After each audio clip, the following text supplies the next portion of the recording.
පොසොන් මාසේ හිටියට අපි තාමත් වෙසක් ගැන කතා කරනවානේ නේද? ඉතින් වෙසක් ගැන කතා කරනකොට වෙසක් වලට දන්සල් දෙනවා, තොරණ හදනවා, වෙසක් කෝඩු නිර්මාණය කරනවා. ඉතින් අද අන්නත් මේ වෙසක් කෝඩු නිර්මාණය කරන්නේ බුදුරජාණන් වහන්සේගේ මෛත්‍රී ගුණය පිළිඹු කරන්නේ. ඉතින් වෙසක් කෝඩු නිර්මාණය ගැන කතා කරනකොට ලස්සන වෙසක් කෝඩුවක් ගැන තමයි මේ අප්ඩේට් එක අරගෙන එන්න හදන්නේ. මේ වෙසක් කෝඩුව ඔයත් එක්ක බෙදා ගන්න තමයි හදන්නේ. මේ වෙසක් කෝඩුව අඩි 11ක් උස කැරකෙන වෙසක් කෝඩුවක්. ඉතින් මේ වෙසක් කෝඩුව පහුගිය 25 වෙනිදා මැයි 25 වෙනිදා 30 වෙනකම් ප්‍රදර්ශනය වුණා හිල්ට ජයවර්ධනාරාමයේ බුද්දිස්ට් මොනාස්ට්‍රි. ඉතින් මේ වෙසක් කෝඩුව ඔයත් එක්ක බෙදා ගන්න හදන්නේ. ඉතින් මේක තිබ්බ හෙරන් රෝඩ් ඔටාවා වල.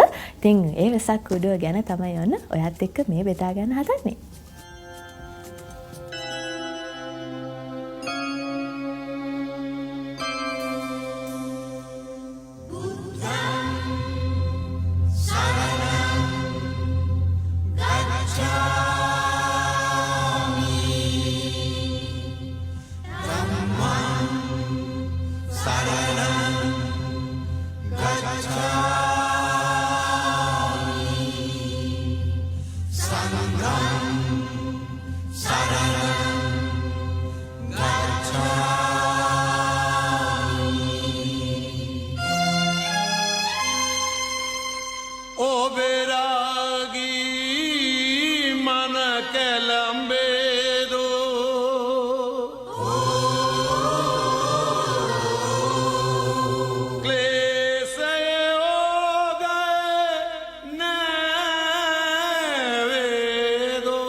ඔබරාගී මන කැළඹේදු පිවිතුරු හදවත පැරේදු එම විට පවසනු මුවින් ඔබේ බුද්ධං සරණං ගච්ඡාමි එම විට පවසනු මුවින් ඔබේ බුද්ධං සරණං ගච්ඡාමි